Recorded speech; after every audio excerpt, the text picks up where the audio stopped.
അപ്പോൾ അനിൽ കൊടിത്തോട്ടത്തിനറിയാമോ, വിഷ്ണു പുരാണം എന്ന് പറഞ്ഞ് ഇന്ത്യയിലൊരു ഇതിഹാസകാവ്യമുണ്ട്. വിഷ്ണു പുരാണത്തിൽ പുരോഹിതനെ പറ്റി സുന്ദരമായൊരു വ്യാഖ്യാനമുണ്ട്. അനിൽ കൊടിത്തോട്ടം ശ്രദ്ധിച്ച് കേൾക്കണം. ഇങ്ങനെയാണ്: പുരീഷസ്യ രോഷസ്യ ഹിംസായ സജ തസ്കരായ ആദ്യാക്ഷരാണീം സംഗ്രഹേ വേദാശ്ചക്രേ പുരോഹിതം എന്നാണ് ആ കവിത. വിഷ്ണു പുരാണത്തിലുള്ളതാണ്, വേണമെങ്കിൽ റെഫർ ചെയ്ത് നോക്കിയോളൂ. ഏതായാലും ഇതിൽ പറഞ്ഞിരിക്കുന്നത് പുരീഷം എന്താണെന്ന് നിങ്ങൾക്കറിയാം. പുരീഷത്തിൻ്റെ ആദ്യത്തെ അക്ഷരം, രോഷത്തിൻ്റെ ആദ്യത്തെ അക്ഷരം, ഹിംസയുടെ ആദ്യത്തെ അക്ഷരം, തസ്കരൻ്റെ ആദ്യത്തെ അക്ഷരം, ഈ നാലും കൂടെ എടുത്ത് ആദ്യാക്ഷരാണിയും സംഗ്രഹേ വേദചക്രേ പുരോഹിതം എന്നാണ് പറഞ്ഞിരിക്കുന്നത്. അപ്പോൾ പുരോഹിതം എന്ന് പറയുന്നത് പുരീഷസ്യ രോഷസ്യ ഹിംസായ തസ്കരായ സച്ച ആദ്യാക്ഷരാണിയും സംഗ്രഹേ വേദചക്രേ പുരോഹിതം. അതാണ് പാസ്റ്റർമാരും പുരോഹിതന്മാരെ പറ്റിയുള്ള നമ്മുടെ വിഷ്ണു പുരാണത്തിൽ പറഞ്ഞിരിക്കുന്നത്. പുരോഹിതൻ്റെ സ്ഥാനം എന്താണെന്ന് അറിയിക്കുന്ന സ്ഥാനത്ത് തന്നെ അവരെ പ്രതിഷ്ഠിച്ചിട്ടുണ്ട് എല്ലാ ബഹുമതിയോടെയും. ജോസ് കണ്ടത്തിനെ ബഫൂണായിട്ടൊക്കെ ചിത്രീകരിച്ചില്ലേ. നിങ്ങൾ പുരോഹിതനും പാസ്റ്ററും ഇതാണ് ഞാൻ പറഞ്ഞ ഈ കവിതയിൽ പറയുന്നവർ തന്നെയാണ്. എനിക്കതിൽ കൂടുതലൊന്നും നിങ്ങളെ പറ്റി പറയാനില്ല. ഒന്ന്. രണ്ടാമത് പിന്നെ ഈ അനിൽ കൊടിത്തോട്ടത്തിനറിയോ, ഗോഡ് എന്നൊരു വാക്കുണ്ട്. GOD, ഇംഗ്ലീഷ് പിൽക്കാലത്ത് വന്നതാണ്. 3000 കൊല്ലം പോലും ആയിട്ടില്ല ഗോഡ് ഉണ്ടായിട്ട്. ഗോഡിൻ്റെ എക്സ്പാൻഷൻ എന്താണെന്ന് അനിൽ കൊടിത്തോട്ടത്തിന് അറിയാമോ?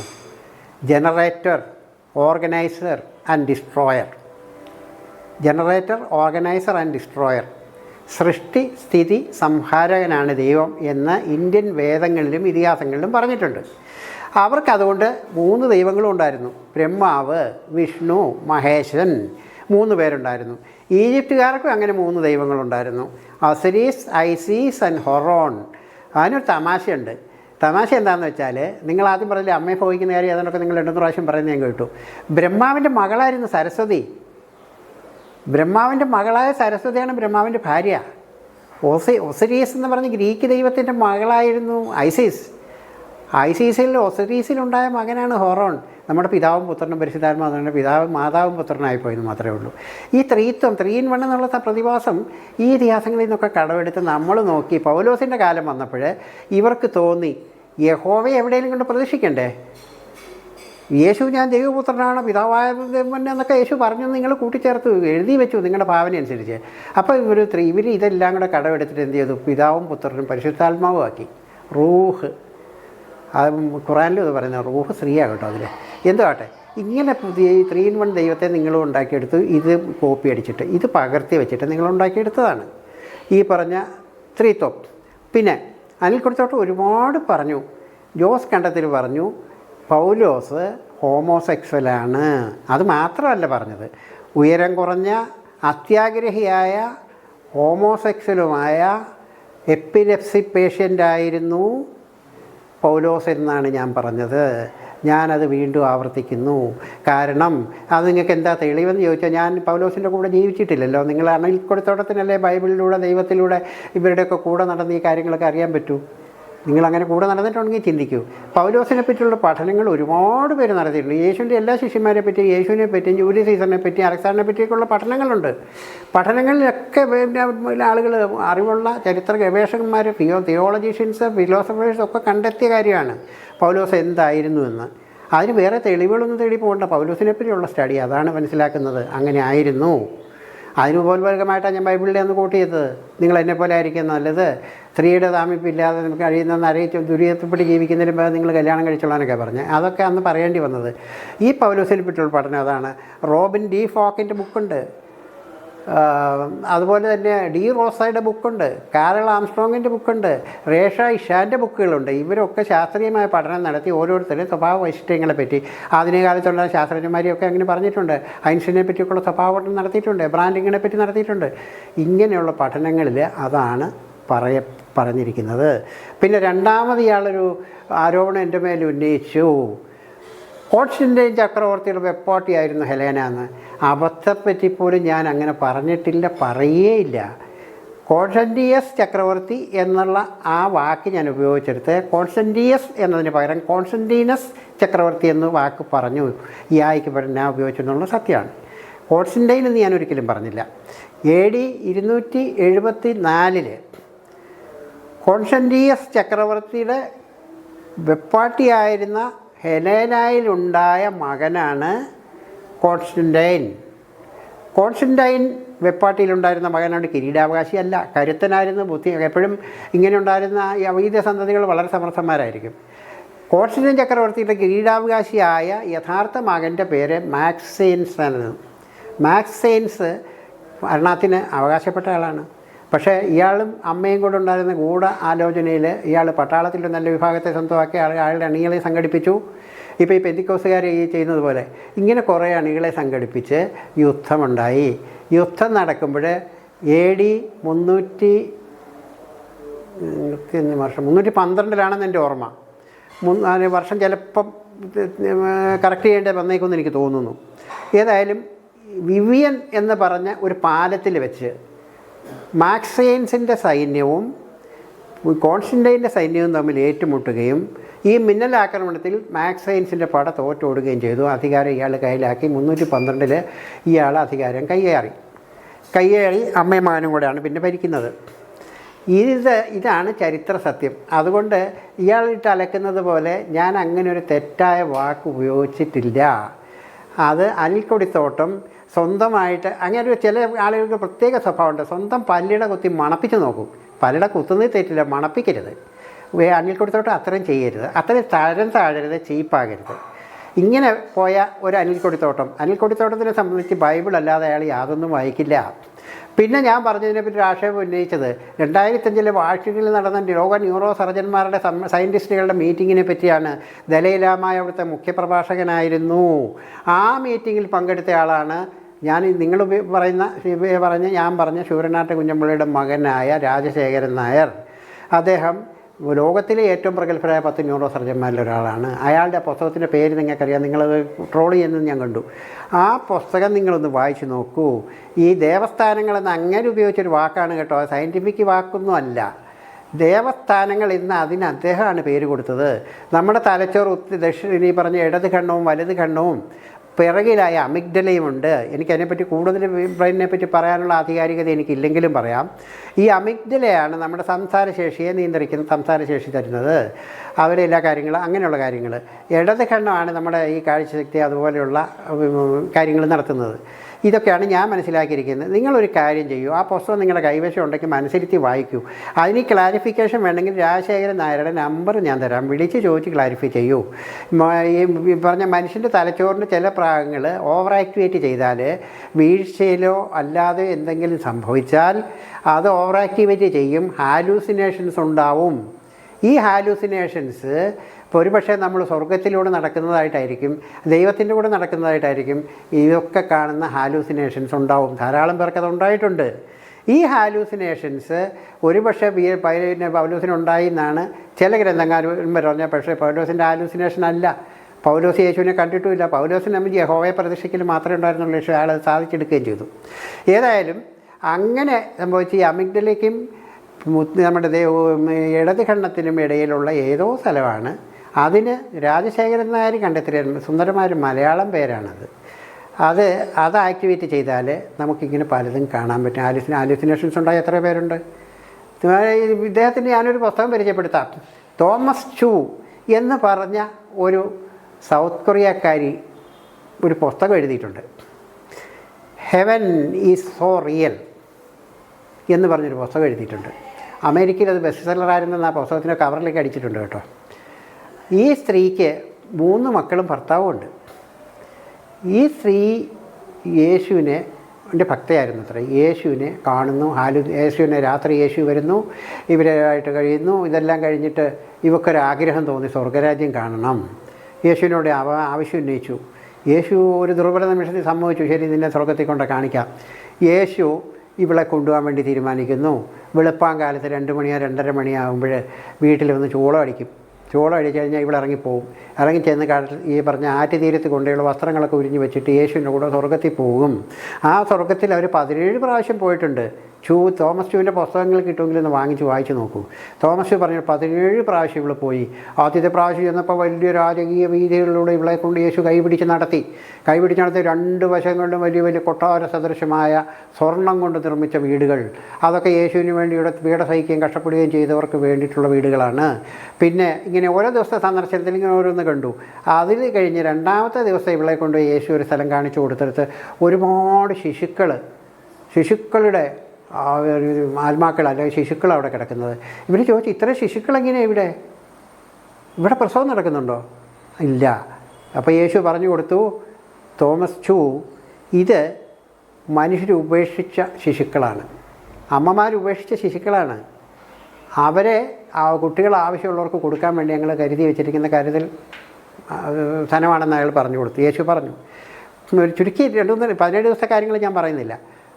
അവസാന ദിവസം ഇവർക്ക് തോന്നി നരകം ഒന്ന് കാണണം. ഈ നരകം സ്വർഗത്തിനടുത്ത് തന്നെ ആയിരിക്കണമല്ലോ. അപ്പോൾ യേശു ഇവിടെ നരകത്തിൽ കൊണ്ടുപോയി. മുഴുവൻ പുകയും കരച്ചിലും പല്ലുകടിയും ചീറ്റലും ഇതൊക്കെയാണ്. ഇതെല്ലാം കഴിഞ്ഞ് പുകയൊക്കെ അടങ്ങിയപ്പോൾ ഇവർക്ക് നരകവാസികളെ ഒന്ന് കാണാൻ ഇവൾ വന്നത് ആദ്യം ഇവളുടെ അപ്പനും അമ്മയാണ് വന്നത്.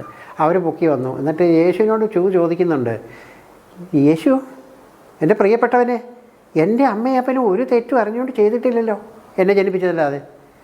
അവരെ എന്തിനാണ് നരകശിക്ഷയ്ക്ക് വിധേയനാക്കിയിരിക്കുന്നത്? അവരെ മോചിപ്പിക്കാം. യേശു പറഞ്ഞ് നടപ്പില്ല, പറ്റുകയില്ല. കാരണം അവരൊരു തെറ്റും ചെയ്തിട്ടില്ലായിരിക്കാം, പക്ഷെ അവരെന്നെ അറിഞ്ഞിട്ടില്ല. എന്നെ അറിഞ്ഞെങ്കിൽ മാത്രമേ സ്വർഗ്ഗരാജ്യത്തിൽ പ്രവേശിക്കാം. അതാ യേശുവിനെ അറിഞ്ഞില്ല എന്നൊരു വലിയ കടോര കൃത്യം ചെയ്തുകൊണ്ട് തോമസുവിൻ്റെ അമ്മയപ്പനും ഇപ്പോഴും നരകത്തിൽ കിടപ്പുണ്ട്. എന്തുവാട്ടെ, ഇങ്ങനെയുള്ള ഉമ്മാക്കി കഥകൾ. ഈ അടുത്ത കാലത്തൊരു കത്തനാർ ഇതിനകത്ത് യൂട്യൂബിൽ നിറഞ്ഞു നിൽക്കുന്നുണ്ട്. അങ്ങനെ സ്വർഗ്ഗത്തിൽ പോയി വന്ന് സ്കൂട്ടർ ആക്സിഡൻറ്റോ ബൈക്ക് ആക്സിഡൻറ്റോ പറ്റി തലയ്ക്ക് കേടുപറ്റിയ ആളായിരുന്നു. അയാൾക്ക് ഇങ്ങനെ ഹാലുസിനേഷൻസ് ഉണ്ടായി. സ്വർഗ്ഗരാജ്യത്തിലൊക്കെ പോയിട്ട് വന്നിട്ടുണ്ട്. ധാരാളം ഹാലുസിനേഷൻസുകാർ അങ്ങനെ ഉണ്ട്. ഇതുപോലെ നമ്മുടെ രാജ്യത്തിന് കാലഘട്ടത്തിലും ജീവിച്ചിരുന്നു.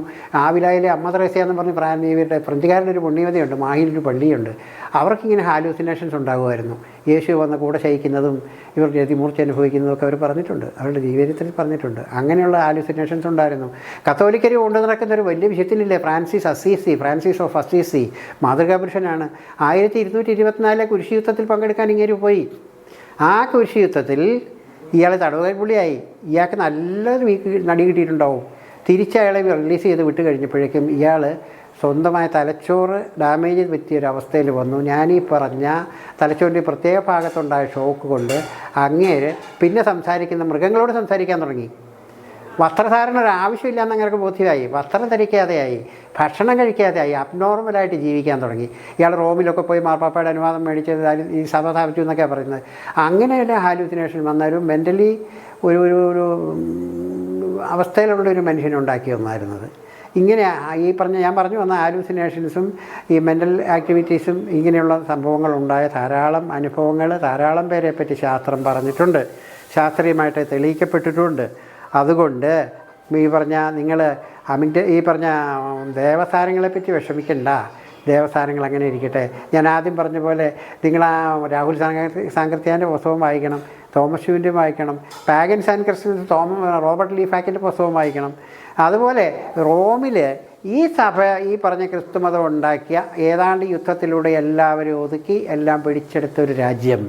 അയാൾക്ക് സമാധാനമായിട്ട് ഭരിക്കണം. അപ്പോൾ അവിടെ വിപ്ലവവും അട്ടിമറിയും ഒന്നും ഉണ്ടാവരുത്. അയാൾ അണ്ടർഗ്രൗണ്ടിലുണ്ടായിരുന്ന യഹൂദന്മാരായ ആളുകൾ, ക്രിസ്ത്യാനികളൊന്നും അല്ല, യഹൂദന്മാർ യേശുവിൻ്റെ അനുയായികളായിരുന്നു. യേശുവിൻ്റെ ആശയങ്ങൾ പേറുന്ന ആളുകളെ എല്ലാവരെയും സ്വതന്ത്രരാക്കി. എന്നിട്ട് പൗലോസ് കൊണ്ടുവന്ന ഒരു അവതാരമുണ്ടല്ലോ, പൗലോസാണ് ക്രിസ്തുവിനെ സൃഷ്ടിച്ചത്.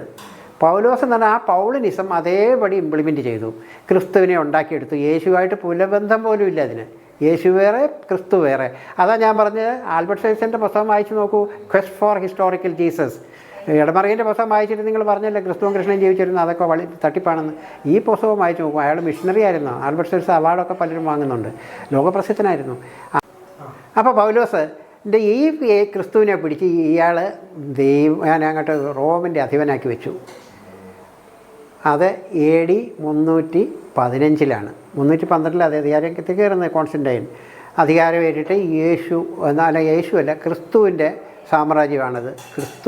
ക്രിസ്തു മതം എന്ന് പറഞ്ഞൊരെണ്ണം ഇയാൾ ഉണ്ടാക്കിയെടുത്തു. അതിന് വേണ്ട അനുബന്ധ നിയമങ്ങളുണ്ടാക്കി. അന്ന് ഒളിവിൽ കഴിഞ്ഞിരുന്ന മിക്കവാറും പേരെ പിടിച്ച് പുരോഹിതനും ഇതൊക്കെ ആക്കി.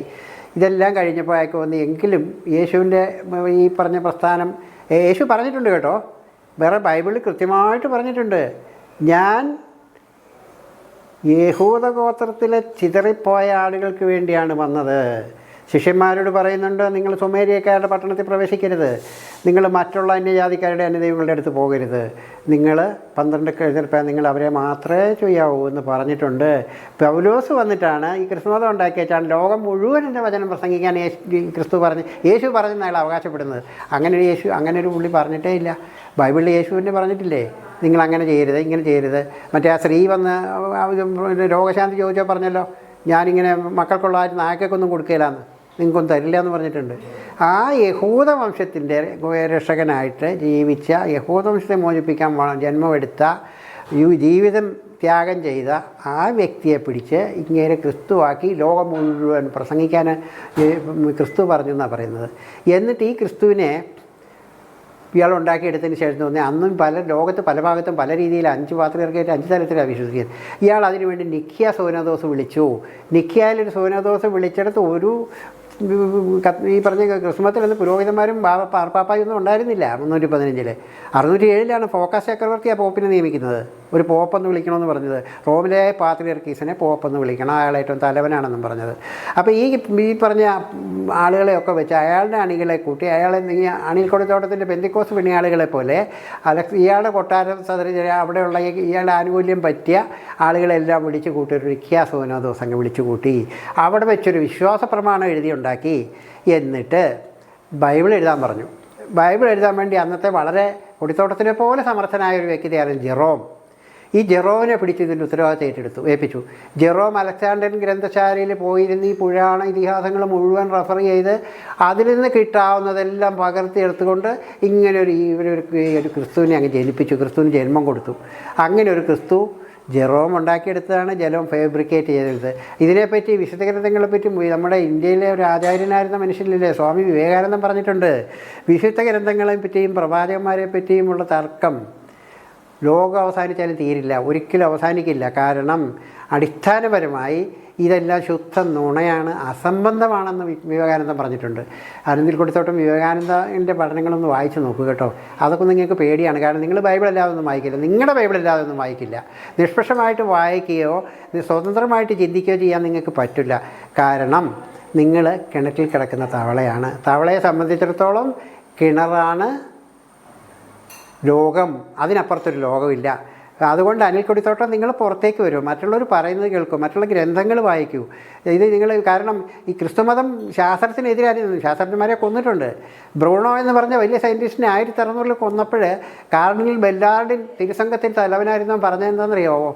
അയാൾ വലിയ ആരോപണം, ഭൂമി ഉരുണ്ടതാണെന്ന് ബ്രൂണോ പറയുന്നു. അത് യേശു കന്യകയിലല്ല ജനിച്ചത് എന്ന് പറയുന്നത് പോലെയുള്ള സംബന്ധമാണ്. അതുകൊണ്ട് ഇയാളെ കൊല്ലണമെന്ന് പറഞ്ഞു, ചുട്ടുകൊന്നു.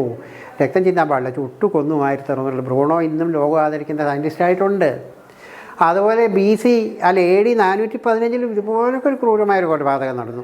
അലക്സാണ്ടർ ഗ്രന്ഥശാല AD 4-ാം നൂറ്റാണ്ടിൽ തീ വെച്ച് നശിപ്പിച്ചതിന് മുമ്പ് ആ ഗ്രന്ഥശാല ഉപയോഗിച്ച് അവിടുന്ന് ഈ പറഞ്ഞ ഫിലോസഫിയും തിയോളജിയും ഊർജ്ജതന്ത്രവും മാത്തമാറ്റിക്സും എല്ലാം പഠിച്ച് മിടുക്കിയായിരുന്ന ഒരു സുന്ദരിയായ സ്ത്രീ ഉണ്ടായിരുന്നു. അവരുടെ പേര് ഹൈപ്പേഷ്യ എന്നായിരുന്നു. ഹൈപ്പേഷ്യ എല്ലാ ശാസ്ത്രഗ്രന്ഥങ്ങളും മാത്തമാറ്റിക്സിലും ഫിസിക്സിലും ഊർജ്ജതന്ത്രത്തിലും അസാമാന്യമായ അറിവ് നേടിയിരുന്നു. അപ്പോൾ അലക്സാണ്ട്രിയ എന്ന റോമൻ ഭരണത്തിൻ്റെ കീഴിലാണ്, റോമൻ ഗവർണർ അവിടെ ഭരിക്കുന്നത്. ഈ ഹൈപ്പേഷ്യയുടെ പ്രഭാഷണങ്ങൾ കേൾക്കാൻ അവിടുത്തെ ആബാലവൃദ്ധ ജനങ്ങൾ കൂടും. വലിയ ഓഡിറ്റോറിയം പോലുള്ള ഹാളുകളിൽ ജനങ്ങളെല്ലാം അവിടെ പോയി കൂടും. ഇവരുടെ ഈ പറഞ്ഞ പൗലോസിൻ്റെ പൗളിനിസം പ്രസംഗിച്ചുകൊണ്ട് അലക്സാണ്ട്രിയയിലെ പാത്രിയർക്കീസ് സിറിലും വൈദികന്മാരും വൈദിക വിദ്യാർത്ഥികളെല്ലാം കൂടെ നടന്നാണ് ഒരു മനുഷ്യന് അതിന് ചെവി കൊടുക്കാറുണ്ടായിരുന്നില്ല. ക്രിസ്തുമത അവിടെ ശരിയാവില്ല എന്ന് മനസ്സിലായി. വാശിയായി അയാൾക്ക്. ഈ യഹൂദന്മാരായിരുന്നല്ലോ കൂടുതലും ക്രിസ്തുമത, അവരെ മുഴുവൻ കൂട്ടക്കൊല ചെയ്തിട്ടുണ്ട്. അവിടെ അന്നുണ്ടായിരുന്നതിൽ 4/3 വിഭാഗം യഹൂദ സെറ്റിൽമെൻറ്റിലും നശിപ്പിച്ചിട്ടുണ്ട്. ഒന്ന് ഏതായാലും ഈ ഹൈപ്പേഷ്യ ഒരു പ്രതിബന്ധമാണെന്ന് ബോധ്യമായതുകൊണ്ട് ഹൈപ്പേഷ്യയെ നശിപ്പിക്കാൻ ഇവർ തീരുമാനിക്കുന്നു. ഹൈപ്പേഷ്യ ഈ പറഞ്ഞാൽ പറയപ്പെടുന്നത് ലോകത്തിൽ ഇതുവരെ ഉണ്ടായിട്ടുള്ള ഏറ്റവും സുന്ദരിയായ സ്ത്രീയായിരുന്നു ഹൈപ്പേഷ്യ എന്നാണ്. റോമൻ ഗവർണർ അവളുടെ അടുത്ത് വിവാഹാഭ്യർത്ഥന നടത്തിയിട്ടുണ്ട്. ഒരുപാട് പേര് അവരെ വിവാഹം കഴിക്കാൻ ആഗ്രഹിച്ചിരുന്നുണ്ട്. റോമൻ ഗവർണർ ചോദിച്ചപ്പോഴും ഇവർ പറഞ്ഞു, ഒരു സ്ത്രീയുടെ ജന്മോദ്ദേശം എന്ന് പറയുന്നത് ഭാര്യയായി മക്കളെ പ്രസവിച്ച് മടങ്ങിയതെങ്കിലല്ല, ലോകത്തോടൊക്കെ ബാധ്യതയുണ്ട്, കടപ്പാടുണ്ട്, നിൻ്റെ അറിവ് മറ്റുള്ളവർക്ക് പകർന്നു കൊടുക്കണം, അവരെ മനുഷ്യരാക്കി ഉയർത്തിയെടുക്കണം. അതാണെന്ന് പറഞ്ഞ് വിവാഹം നിഷേധിച്ച ഹൈപ്പേഷ്യയെ സിറിലിൻ്റെ നേതൃത്വത്തിലുള്ള പുരോഹിത സംഘം അവർ ലെക്ചർ നടക്കുന്ന ഹാളിലേക്ക് പോകുന്ന വഴിക്ക് വെച്ച് കുതിരവണ്ടിയിൽ നിന്ന് വലിച്ചിറക്കി മൈലുകൾ ദൂരമുള്ള ദേവാലയത്തിലേക്ക് റോഡിലൂടെ വലിച്ചഴിച്ച് കൊണ്ടുപോയി. ദേവാലയത്തിൽ കൊണ്ടുപോയിട്ട് ദേവാലയ വാതിക്കൽ ഇവരുടെ വസ്ത്രങ്ങൾ ഉരിഞ്ഞതിന് ശേഷം കക്കാത്തോടുകൊണ്ട് ഇവരുടെ തൊലി ഉരിഞ്ഞു വധിച്ചു. AD 415.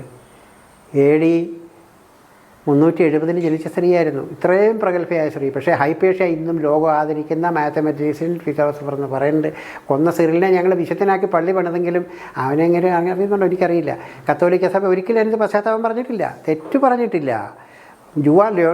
ജോവാൻ ഫാർക്കിനെ കൊന്നില്ലേ, പ്രേതബാധ്യതയാണെന്ന് പറഞ്ഞു. ഫ്രാൻസിനെ ഇംഗ്ലണ്ടുമായിട്ടുള്ള യുദ്ധത്തിൽ രക്ഷിച്ച ധീരയായ ആ വനിതയെ ഇവർ ചുട്ടുകൊല്ലുകയായത്. പ്രേതബാധ്യതയാണെന്ന് പറഞ്ഞു. മെത്രാന്മാരും തിരുസംഘവും കൂടെ കൂടി ഇത് ബ്രൂണോയെ ഗലീലിയോ പറഞ്ഞല്ലോ, ഈ കർദിനാൾ തിരുസംഘത്തിൻ്റെ ആളുകളെ വിളിച്ചിട്ട് പറഞ്ഞു, ഒരു കാര്യം ചെയ്യൂ, ഞാനൊരു ടെലിസ്കോപ്പ് കണ്ടുപിടിച്ചിട്ടുണ്ട്, നിങ്ങൾ ഇതിലൂടെ ഒന്ന് നോക്കൂ കർദിനാളെ, തിരുമേനി ഇതിലൂടെ ഒന്ന് നോക്കി ബോധ്യപ്പെടൂ, ഈ കോസ്മോസിൽ, ഈ പ്രപഞ്ചത്തിൽ ഒരുപാട് മറ്റ് ഗ്രഹങ്ങളുണ്ട്, നക്ഷത്ര സമൂഹങ്ങളുണ്ട്. ഈ ഭൂമി എന്ന് പറയുന്നത് സൂര്യനെ ചുറ്റുന്നൊരു ഗ്രഹമാണ്. അതുകൊണ്ട് നിങ്ങളിതൊന്ന് നോക്കി ബോധ്യപ്പെടാൻ പറഞ്ഞപ്പോൾ കർദിനാൾ പറഞ്ഞു, എനിക്ക് ദൈവം തന്ന ജ്ഞാനമുണ്ട്, ഞാനതിൽ നോക്കില്ല, അത് സാത്താൻ്റെ ഉപകരണമാണ്. മനുഷ്യന് ഉദാഹരണങ്ങളുള്ളതുപോലെ നവഗ്രഹങ്ങൾ എനിക്കറിയാം, ഭൂമി വരുന്നതാണെന്ന് പറഞ്ഞു. ബ്രൂണോയോട് ഇവർ ചോദിച്ചാൽ എന്താണെന്നറിയാമോ? ബ്രൂണോ ഇങ്ങനെ ഭൂമി ഉരുണ്ടതാണെന്നും സൂര്യനെ ചുറ്റിയാണെന്നും കറങ്ങുകയാണെന്നൊക്കെ പറഞ്ഞപ്പം ഞങ്ങൾ സ്വർഗവും നരകവും എവിടെ കൊണ്ട് വെക്കും എന്നാ ചോദിച്ചു. വേറെ ന്യായം. ഇങ്ങനെ ഇവർ ഒരുപാട് പിടിന്യായങ്ങൾ, അറിവില്ലായ്മ, അജ്ഞത, ഇത് ഇവരുടെ മതപുരോഹിതന്മാരുടെ കൂടപ്പിറപ്പായിരുന്നു. ഇതുപോലെ ഒരു വലിയ മഹാനായ ഒരു കത്തോലിക്ക സഭയുടെ വീരശൂര പരാക്രമിയായിരുന്നു ക്രിസോസ്റ്റം എന്ന് പറഞ്ഞൊരാൾ. 4-ാം നൂറ്റാണ്ടിൻ്റെ ഒരു പ്രൊഡക്റ്റാണ്. ക്രിസോസ്റ്റം പറഞ്ഞത് ഇതാണ്, നിങ്ങൾ ജ്ഞാനസ്നാനം സ്വീകരിച്ച് കഴിഞ്ഞാൽ പിന്നെ കുളിക്കാൻ പാടില്ല. ജ്ഞാനസ്നാനത്തിൻ്റെ എഫക്റ്റ് അയാൾ കുളിക്കില്ലായിരുന്നു. അയാൾ താമസിക്കുന്ന പുറത്ത് വന്നാൽ കീടങ്ങളെല്ലാം പൊതിയുമായിരുന്നു. ആളുകൾ ദൂരെ മാറി നിൽക്കുന്ന നാറ്റം കൊണ്ട്. അയാളുടെ മാൻ വിത്ത് ഗോൾഡൻ മൗത്ത് എന്ന് അയാളെ പറ്റി പറയുന്നു. വലിയ വിശുദ്ധനായിരുന്നു. അതുപോലെ തന്നെ ഉണ്ടായിരുന്നു കുറേ വിശുദ്ധന്മാർ. സെയിൻറ്റ് അഗസ്റ്റിനെ പറ്റി നിങ്ങൾ കേട്ടിട്ടുണ്ട്. അതുകൊണ്ട് ഈ കൊടിത്തോട്ടം പറയുന്ന ഇത്, ഞാൻ കത്തോലിക്ക സഭയുടെ ആളായതുകൊണ്ട് കത്തോലിക്ക സഭയുടെ ചരിത്രങ്ങളെപ്പറ്റി കൂടുതൽ പരാമർശിച്ചതേ ഉള്ളൂ. നിങ്ങൾ ഈ പ്രതിഭാസം എന്നാണ് ലോകത്ത് ആരംഭിക്കുന്നത്? ഈ ഭീകരവാദം എന്നാണ് ആരംഭിക്കുന്നത്? നിങ്ങളുടെ ഈ ഭീകരവാദം കൊണ്ട് ലോകത്ത് എല്ലായിടത്തും അസമാധാനം ഉണ്ടാക്കാൻ പറ്റി. നിങ്ങളുടെ പ്രേക്ഷിത വേലയും നിങ്ങളുടെ ഈ പറഞ്ഞ അലോലിയായ സ്തോത്രവും അല്ലേ മണിപ്പൂരിൽ ഇപ്പോൾ ഈ സംഭവിച്ച ദുരന്തത്തിന് കാരണം? ഇന്ത്യയിലുണ്ടായ എല്ലാ മതകലഹങ്ങൾക്കും കാരണം ഈ പറഞ്ഞ മതപരിവർത്തനത്തിന് വേണ്ടി പോയി ആളുകളെ തെറ്റിദ്ധരിപ്പിച്ച് അല്ലെങ്കിൽ ആ സ്തോത്രം പറഞ്ഞ് നിങ്ങളുടെ ദൈവങ്ങളൊക്കെ തെറ്റാണ്, നിങ്ങളുടെ ദൈവമൊക്കെ മോശമാണ്, അത് സാത്താൻ്റെ പ്രതിനിധിയാണ്, ഈ ദൈവം മാത്രമേ ഉള്ളൂ, ഏകരക്ഷകൻ യേശുവാണ്, യേശുവിൽ വിശ്വസിക്ക്, ജ്ഞാനസ്നാനം സ്വീകരിക്കുക, ഇവർക്ക് നക്കാപ്പിച്ചോട് കൊടുക്കും. മണിപ്പൂരിൽ സംഭവിച്ചത് നമുക്ക് എല്ലാവർക്കും അറിയാവുന്നതാണ്. ഇവിടെ ഈ മതപരിവർത്തന പരിപാടി ഗവൺമെൻറ് നിരോധിച്ചില്ലെങ്കിൽ ഇനിയും ഇങ്ങനെയുള്ള ദുരന്തങ്ങളുണ്ടാവും. കാണ്ഡമഹലിലുണ്ടായിട്ടുണ്ട്, പല സ്ഥലത്തും ഇത് സംഭവിച്ചിട്ടുണ്ട്. മണിപ്പൂരിലെ ജനസംഖ്യയിൽ 45% നാഗന്മാർ, കുക്കികളെന്ന് പറഞ്ഞാൽ ആ വംശക്കാർ മുഴുവൻ ക്രിസ്ത്യാനികളാണ്. മുഴുവനല്ല 90%. ഏതാണ്ട് അവർക്ക് മുഴുവൻ പിന്നെ വിദ്യാഭ്യാസമുണ്ട്. വിദേശ ഫണ്ട് പൊന്തിക്കോസുകാർക്ക് കോടിക്കണക്കിന്, ഒരു അൺഅക്കൗണ്ടഡ് മണി എത്രമാത്രം പിന്നെ മുസ്ലിം കൊടുത്തോട്ടെ നിങ്ങൾക്ക് വരുന്നത്. നിങ്ങൾക്കിവിടെ എന്ത് പ്രസ്ഥാനം നടത്താനുള്ള പണമുണ്ടല്ലോ. നിങ്ങൾ ഒരു വേർപ്പുതുള്ളി ഒഴുക്കിയിട്ടുണ്ടാകിയതല്ലല്ലോ ഇത്. നിങ്ങളൊരു ബൈബിളും വെച്ച് ഈ പറഞ്ഞ് നിങ്ങളുടെ ചാനലിലൂടെ പിടിച്ച് ബോധവൽക്കരണം നടത്തി ഉണ്ടാക്കുന്ന ഈ കള്ളപ്പണം, ഈ വിദേശ പണം, ഇത് ഈ രാജ്യത്തിന് അപകടകരമായ കാര്യങ്ങൾക്ക് ഉപയോഗിക്കുന്നത്. അത് നിങ്ങൾ മനസ്സിലാക്കണം. ഈ പറഞ്ഞ മൈത്തേയ് വിഭാഗം 55% അവർക്ക് ജോലിയിൽ മുൻഗണനയില്ല, സംവരണമില്ല. ഇവർക്ക് സംവരണവും കൊടുത്ത് ഇവർ വിദ്യാഭ്യാസമുള്ള അവിടുത്തെ മുഴുവൻ ജോലികളും നാഗന്മാരുടെയിലാണ്. തീർച്ചയായിട്ടും അവഗണിക്കപ്പെട്ട ദുരിതമനുഭവിക്കുന്ന ആ വിഭാഗം അവർ പ്രതികരിക്കാൻ തുടങ്ങിയിട്ടുണ്ട്. അതുകൊണ്ട് ഈ കലാപങ്ങൾ ഇന്ത്യയിൽ അവസാനിക്കണമെങ്കിൽ ഒരേ ഒരു മാർഗ്ഗമേ ഉള്ളൂ, ഈ ക്രിസ്തീയവൽക്കരണം ഇത് നിരോധിക്കണം. ആരെയും നിർബന്ധിതമായിട്ടോ പ്രലോഭിപ്പിച്ചോ തെറ്റിദ്ധരിപ്പിച്ചോ മതം മാറ്റരുത്. അങ്ങനെ ഒരു നിയമം ഈ രാജ്യത്ത് എന്തെങ്കിലും വരുമെന്ന് വിചാരിക്കാം. ഏകീകൃത സിവിൽ കോഡൊക്കെ കൊണ്ടുവരുന്ന പറയുന്നത്. അങ്ങനെ ഒരു നല്ല ദിവസത്തിന് വേണ്ടിയാണ് ഞാൻ കാത്തിരിക്കുന്നത്. എന്നെ സംബന്ധിച്ചിടത്തോളം നിങ്ങൾ ഇടയ്ക്കിടയ്ക്ക് പറഞ്ഞല്ലോ, നിരീശ്വരവാദികൾക്ക് എത്തിസ്റ്റുകൾക്ക് കുടുംബത്തിൽ എത്തിസ്റ്റുകൾ ആരെയും കൊള്ളയടിച്ചിട്ടില്ല. എത്തിസ്റ്റുകളിൽ ആരെങ്കിലും ഒരുത്തിനും വിദേശത്ത് നിന്ന് കള്ളപ്പണം വരുത്തി ഇവിടെ പ്രൊമോട്ട് ചെയ്തിട്ടില്ല. പിന്നെ നിങ്ങൾക്ക് ഒരുപാട് അണികളുണ്ടെന്ന് നിങ്ങൾ അവകാശപ്പെട്ടു. എത്തിസ്റ്റുകൾക്ക് ആളില്ല എന്നാണ് പറഞ്ഞത്, യുക്തിവാദികൾക്ക് ആളില്ല എന്നാണ് പറഞ്ഞത്. ഈ ലോകത്തിൽ ഏതാണ്ട് പറഞ്ഞ് ഇന്ത്യയിൽ തന്നെ എടുക്കൂ. ഇന്ത്യയിൽ ആകെ ഉള്ളത് 2 കോടി താഴെ ക്രിസ്ത്യാനികളേ ഉള്ളൂ. കേരളത്തിലൊരു 70 ലക്ഷം ഉണ്ടാവും. കൃത്യമല്ല കേട്ടോ കണക്ക്. നിങ്ങൾ വേണേൽ പറയും 70 ലക്ഷം അല്ല, 70 ലക്ഷത്തി ഒന്നുണ്ടെന്ന് നിങ്ങൾ പറയും. ശരിയായിരിക്കും, നിങ്ങളെ കൃത്യം കണക്കായിരിക്കും. അതുകൊട്ടെ, അത് ഞാൻ തർക്കിക്കുന്നില്ല. ഏതായാലും ഇത്രയുള്ളൊരു ന്യൂനപക്ഷ സമൂഹം ഈ രാജ്യത്ത് ഇങ്ങനെ തടിച്ചു കൊഴുത്ത് ഇവിടുത്തെ സാമ്പത്തിക രംഗത്തിൻ്റെ 68% നിയന്ത്രിക്കാൻ മാത്രമുള്ളൂ. ഇതിലായത് ഇതിനൊക്കെ എവിടുന്നാണ് പണം വന്നത്? KP യോഹന്നാൻ എവിടുന്നാണ് പണം വന്നത്? അനിൽ കൊടിത്തോട്ടത്തിന് എവിടുന്നാണ് പണം വന്നുകൊണ്ടിരിക്കുന്നത്? ഇത് നിങ്ങൾ രാജ്യദ്രോഹ പ്രവർത്തനത്തിന് വേണ്ടിയാണ് ചിലവാക്കുന്നത്. നിങ്ങൾ ആളുകളെ എന്ന് രാവിലെ മുതൽ വൈകുന്നേരം വരെ സ്വന്തം ചാനലുണ്ട്, അവിടെ ഇരുന്ന് ഇങ്ങനെ തെറ്റായ ഇതിങ്ങനെ ഛർദ്ദിക്കുകയാണ്. അതുകൊണ്ട് ഞാനിത് കൂടുതൽ നീട്ടിക്കൊണ്ട് അനിൽ കൊടിത്തോട്ടം ഇനിയും പ്രതികരിക്കും, ഇനിയും ഛർദ്ദിക്കും. അത് പണ്ട് ഞങ്ങളുടെ നാട്ടിലൊരു ചൊല്ലുണ്ട്, ഇച്ചിരി മോശമായ ചൊല്ലാണ് കേട്ടോ. ഒരു വലിയ കള്ളൻ എന്ത് ചെയ്താലും കുറ്റം സമ്മതിക്കില്ല. പോലീസ് അവിടെ ഇടിയും ഒരു കുട്ടമ്പിള്ള എന്ന് പറഞ്ഞൊരു ഹെഡ് കോൺസ്റ്റബിൾ ഉണ്ടായിരുന്നു, വലിയ ആള്, വേറെ വിശേഷ പേരും കൂടെ ഉണ്ട്. ലോക്കപ്പിൽ കൊണ്ടേ ഇട്ടു. ഇയാളോട് നീ അവിടെ കടയിൽ കയറി കുത്തിപ്പൊളിച്ച് വിടുന്ന, നീ ആ വീട്ടിൽ ഒരു സ്വർണ്ണം മോഷിച്ചല്ല, ഇതല്ലേ ഞാനൊന്നും ചെയ്തിട്ടില്ല. അപ്പോൾ ഇയാളെ ഇടിക്കും, ഇടി തൊഴിയെല്ലാം കൊടുക്കും. ഇയാൾ ഈ ഇടിയും തൊഴിയൊക്കെ മേടിക്കും. എന്തിനാ അവിടെ മലമൂത്ര വിസർജനം നടത്തും ലോക്കപ്പിനകത്ത്. പോലീസുകാരെ സംബന്ധിച്ച് അത് ബുദ്ധിമുട്ടാണ്. കഴിഞ്ഞ് വേറെ ആളെ കൊണ്ട് ക്ലീൻ ചെയ്യിക്കും. തിരിച്ചു കൊണ്ടു പിന്നെ ഇടിക്കാൻ തുടങ്ങുമ്പോൾ ഇനിയും തല്ലിയാൽ, ഇനിയും ഇടിച്ചാൽ ഇനിയും ഞാൻ വിസർജിക്കും എന്ന് പറഞ്ഞ പോലെ അനിൽ കൊടിത്തോട്ടം ഇനിയും വിസർജിക്കും. ഈ ചവറ്, ഈ പറഞ്ഞ അനാവശ്യ കാണാതെ പഠിച്ചു വെച്ച ഈ കുറേ കാര്യങ്ങൾ നിങ്ങൾക്ക് ലോക പരിചയമില്ല, ലോകജ്ഞാനമില്ല. ലോകം എത്രമാത്രം വളർന്നു, എത്രമാത്രം പുരോഗമിച്ചു, പരിണാമം നമ്മളെ എവിടെ കൊണ്ട് എത്തിച്ചു. നിങ്ങൾ ഈ 4000 വർഷങ്ങൾക്ക് ശേഷം ഈ 1350 ഗ്രാം തലച്ചോറുള്ള ബുദ്ധിയുള്ള മനുഷ്യനെ ഉണ്ടാക്കിയെടുത്ത ദൈവത്തെ ആശ്രയിക്കുന്നു. ഞാൻ അതിനും പുറകോട്ട് പോകുന്നു. 1076 ലക്ഷം വർഷം മുമ്പ് നമ്മുടെ പൂർവികന്മാരിവിടെ ഉണ്ടായിരുന്നു. അവർക്ക് തലച്ചോറ് കുറവായിരുന്നു. ഇന്നത് 1350 ഗ്രാമിലേക്ക് എത്തി. തലച്ചോറ് തൂക്കം കൂടുന്നത് കൊണ്ട് ബുദ്ധി കൂടണമെന്നില്ല. തലച്ചോറിൻ്റെ ലെയർ, അടുക്കുകൾ, അതൊക്കെയാണ് ഇതെല്ലാം നിയന്ത്രിക്കുന്നത്. കാരണം ആനയ്ക്ക് 5 കിലോ തലച്ചോറുണ്ട് എന്ന് കരുതി ആന മനുഷ്യനെ പോലും ആവില്ലല്ലോ. തിമിംഗലത്തിന് 8 കിലോ തലച്ചോറുണ്ട്, അതുകൊണ്ട് തിമിംഗലം ഇങ്ങനെ ആവും ഇല്ല. പക്ഷേ ഈ തലച്ചോറിലെ അടുക്കുകൾ, മടക്കുകൾ, ഇതൊക്കെയാണ് ഓരോരോ മൈന്യൂട്ടായിട്ടുള്ള കാര്യങ്ങളുണ്ട്. അതിനെപ്പറ്റി എനിക്ക് ആധികാരികമായിട്ട് കൂടുതൽ സംസാരിക്കാൻ പറ്റില്ല. അതുകൊണ്ടാണ് ഞാൻ പറഞ്ഞത്, രാജശേഖരൻ നായരുടെ നമ്പർ ഞാൻ തരാം, നിങ്ങളൊന്ന് വിളിക്കൂ. അദ്ദേഹം വളരെ സഹൃദയനാണ്. ഈ 10 വഴി എന്നെ വിളിക്കാറുണ്ടായിരുന്നു. അദ്ദേഹത്തോടൊന്ന് സംസാരിച്ച് നോക്കൂ, നിങ്ങളുടെ സംശയങ്ങൾ ക്ലാരിഫൈ ചെയ്യാൻ പറ്റും. അതുകൊണ്ട് നിങ്ങളൊരു മനുഷ്യനാകട്ടെ, നിങ്ങൾക്ക് എന്തെങ്കിലും നിങ്ങളുടെ തലയിൽ വെളിച്ചം കയറട്ടെ എന്ന് ഞാൻ ആശംസിക്കുന്നു. നിങ്ങൾക്ക് നല്ല ബുദ്ധി ഉണ്ടാകാൻ വേണ്ടി ഞാൻ എൻ്റെ എല്ലാ വിശ്വസും ആശംസകളും ഞാൻ നേരുന്നു. ഞാൻ പ്രാർത്ഥിക്കാറില്ലാത്ത ആളാണ്. കാരണം ആരോടാണ് പ്രാർത്ഥിക്കുന്നത്, എന്തിനോടാണ് പ്രാർത്ഥിക്കുന്നത്, എന്തിനു വേണ്ടിയാണ് പ്രാർത്ഥിക്കുന്നത്? അതുകൊണ്ട് ഞാൻ ഇവിടെ അവസാനിപ്പിക്കുകയാണ്. അനിൽ കൊടിത്തോട്ടം, പ്ലീസ്, നിങ്ങളോട് വ്യക്തിപരമായിട്ടുള്ള, എനിക്ക് ഒരുപാട് ബഹുമതി മുദ്രകൾ തന്നല്ലോ. ബഫൂണാണ്, എന്ത് വേണമെങ്കിലും പറഞ്ഞോളൂ. നിങ്ങളൊരു ഫനാറ്റിക്കാണെന്ന് ഞാൻ പറഞ്ഞാൽ ഏറ്റവും മിതമായ ഭാഷയിൽ നിങ്ങളെപ്പറ്റി പറയണമെങ്കിൽ നിങ്ങളൊരു റിലീജിയസ് ഫനാറ്റിക്കാണ്, ഒരു മതഭ്രാന്തനാണെന്ന് ഞാൻ പറഞ്ഞാൽ അത് സത്യമാണ്. അത് മാത്രമേ സത്യമുള്ളൂ.